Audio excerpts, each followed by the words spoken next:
time? Did they know that we're starting a big renovation project? Did they know that I was just completely exhausted? I'd like to think that somehow there's some compassion there in those rooms where lectionary decisions are made. And they might say, this week maybe we should give them an easy passage to read. Maybe the Beatitudes or the baptism of Jesus. Quite frankly, the way I'm feeling, even, to preach on the crucifixion of Christ would have been a lot easier. Yes, there are biblical passages that are easier than others, but the transfiguration of Jesus does not qualify. For the reason that it has the word transfiguration. Most people don't know how to interpret that word. Most people don't have a transfiguration experience in their own lives. It points to a mystical dimension in the life of Jesus, and too many of us have a stereotype that's rather cartoonish of how it is that mysticism works. Jesus is transfigured, yet at the same time, he's still the same person. Peter, John, and James were with him, and they witnessed the transfiguration, and they were dazzled by it. But then they went on as if nothing had happened. They didn't talk about it.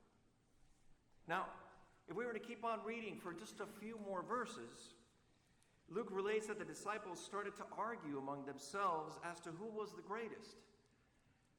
And I go like, really? After you just had that mountaintop experience, after you just saw Jesus being transfigured, you're going to have such an adolescent and childish argument as to who's number one? And I have to ponder out loud, how can this be? How can people not get it after being part of such a mystical experience? One of my favorite theologians, the late Dr. Marquez-Sterling, explains in his book, The Heart of Christianity. He explains how 21st century Christians must read the Gospels in order to get from it not only just the relevance and the inspiration, but to also understand the Gospel writers and the context of their time. And the first rule is to keep a basic question alive. To whom was this Gospel written for? Who was the intended audience? The second rule is to understand that the Gospels are full of historical facts and metaphors. That combined together calls upon us to read it with poetic eyes. Because you see, the historical facts are part of a collective story of memories.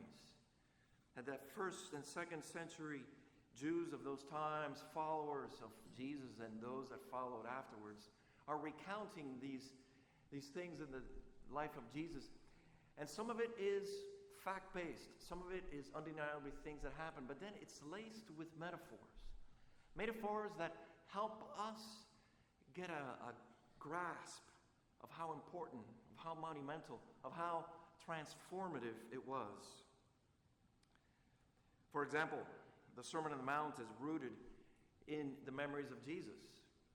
His followers had all his teachings, and they put them together into one sermon. But then you get in the Gospel of John all these I am passages. I am the light of the world. I am the bread of life.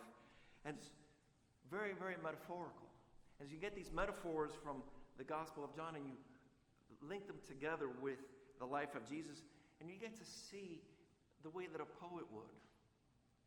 How beautiful it all is. And it's a beauty that is a bit painful because we know how much he suffered. We know how much others suffered. We know how many are still suffering today because of it or because not being in it. Today's reading from the Gospel of Luke is one that is rooted in both the memories and the metaphors of Jesus. Jesus is described in all four Gospels as being the kind of person who sought solitude, prayer, and meditation.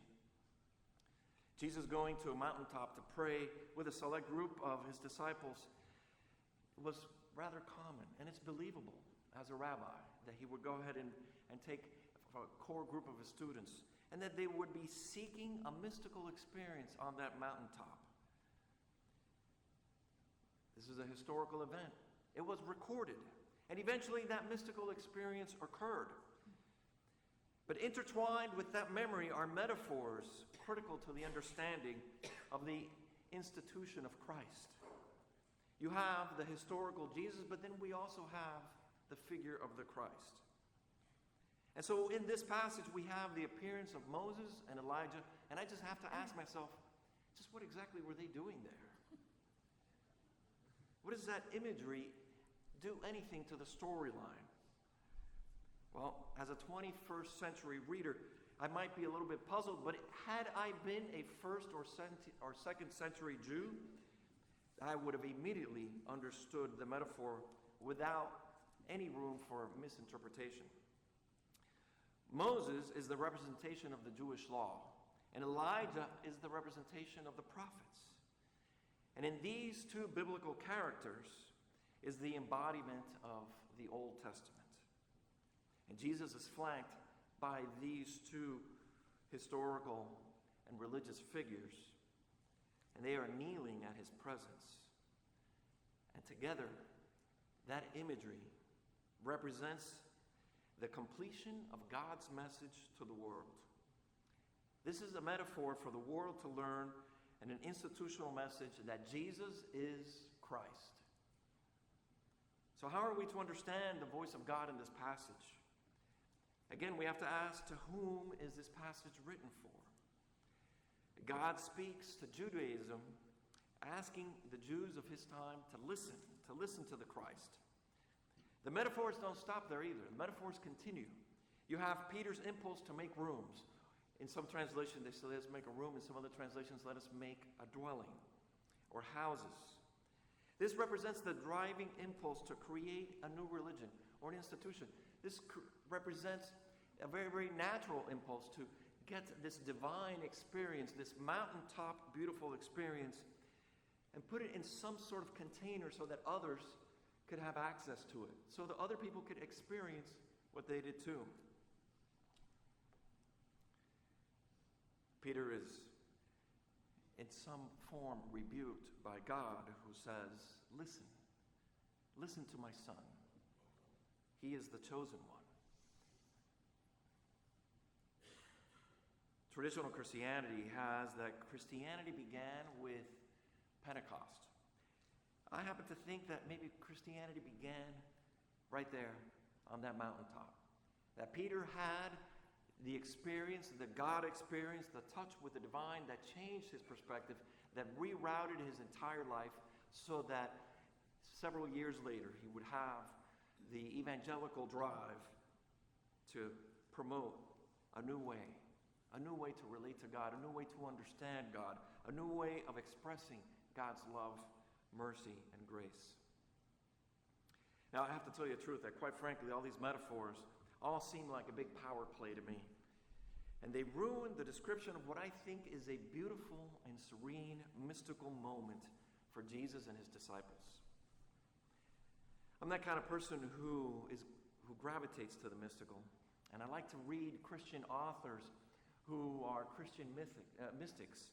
And they put into poetry or they put into prose how they have experienced their meditation. And often I have tried to duplicate what these authors have done in my own pursuit of the divine. Often I have had a mystical experience, and then later on I say, let me see if I can do this again. Because it is just so earth-shaking, it is so transformative that I must try it again. These experiences have convinced me that the mystical forms of God are true, and that the mystical forms of God in other religions is the common ground that we share. Now, scholars of mysticism have identified two forms of mysticism, two forms of being mystical. There's the extrovertive, or eyes open, and then there's the introvertive, or eyes closed.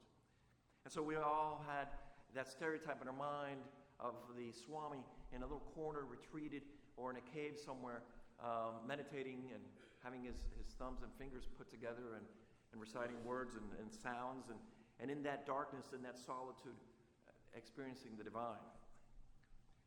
What Christianity is very good at is the extrovertive, is with eyes open, that we experience the divine through the life that we live, through the mission that we share, through the congregation that gathers together, and that in our worship service, in our life in community together, we experience the Spirit of God as it moves through the pews, as it moves through the people. And then all of a sudden we have an aha moment. I have to tell you that I have experienced both. And I must admit that the visions that came to my mind during these mystical moments created a new reality for me, a reality that was at that moment real, tangible, and biologically present. Now, I never saw an extraordinary being. I never saw Moses or Elijah, never saw any angels. But yet I have to tell you that I saw the world quite differently. I had an experience that, for that moment, made me realize that things quite possibly may not be as they seem. Light became different. It was as if there was a radiance shining through everything. The biblical phrase that came to my mind as I was experiencing this was the glory of God. And I found myself during that meditation moment, during those moments of experiencing the divine, praising God in the highest, as if I were a psalmist living in the days of King David. And I now understand the radiance of God. And during these experiences, the world for me was transfigured, even as it remained the same. I experienced a sense of oneness. That division that we have that keeps us apart, those feelings of resentment, of anger, of otherness, of feelings that make me want to point the finger at somebody else and say it's that person's fault, were gone. There was a falling away of the subject-object distinction that marks our everyday experience. I was present along with everything else, and we were all together one. And I realized that we were not separate beings having separate experiences, but that we were all part of this oneness. So it is because of these mystical experiences that I eventually went into the ministry and I became a pastor, and I started to try to duplicate these experiences for myself and others. And I found that in my ministry, sometimes the harder I tried, the more I failed. And that often you just have to let the Spirit flow as it will.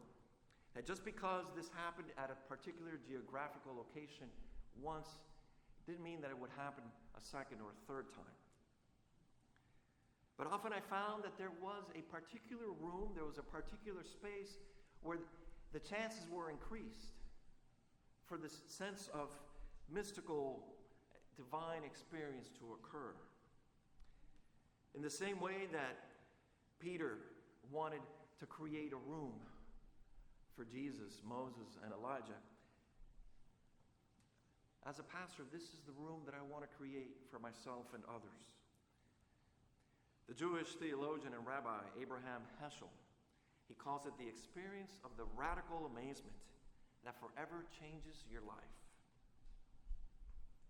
This radical amazement is one that is hard to express. It's one that's hard to explain. How is it that I could get others to appreciate that very subjective experience that I had? And the answer is that I really can't.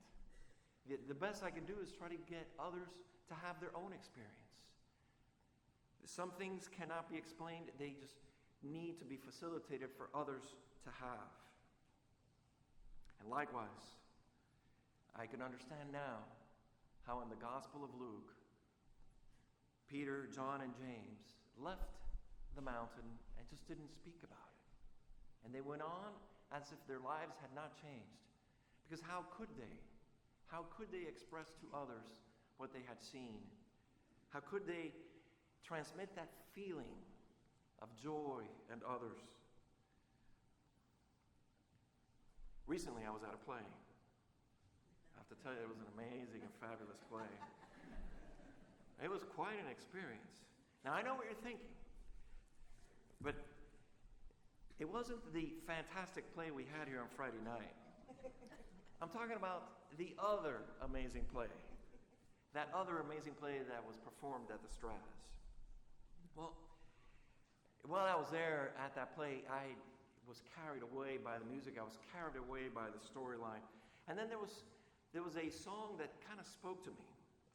A song that I know that it was written about politics and power and how things happen at a particular table, but being a pastor and part of a community, I transferred it over into a new reality. And I think you know this song. Vanessa, why don't you help me out? I want to be in the room where it happens, the room where it happens, the room where it happens. I want to be in the room where it happens, the room where it happens. I want to be in the room where it happens, the room where it happens. I want to be in the room where it happens, the room where it happens. Thank you, Vanessa.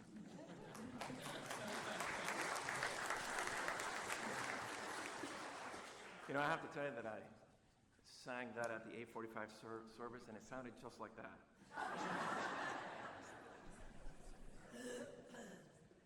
Well, the thing is that we all want to be in the room where it happens. And this is why we're here. This is the room where it happens. What is it exactly that happens? What is it exactly that we are seeking? What is it that we are wanting to happen in our own lives? And so that is why week after week we come to this room, to this geographical location, because it has been made sacred in our eyes and in our lives.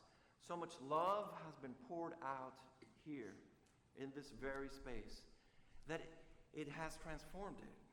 Parents have baptized their children. Couples have gotten married. People have celebrated the memories of their loved ones who have passed and helped them put them to rest. Prayers have been lifted up and prayers have been answered. And we have joined our voices together in song. We have joined our hands together as a community right in this room. And so when I think about the Transfiguration, I know that we're not going to have it in the form that Luke describes, but we're having it. It is happening. It may happen over a course of many years. It may happen over a lifetime. But we are not the same. We're not the same because we are in this room where it happens. To experience the divine, to live the sacred, and to embody the message of the life of Jesus the Christ.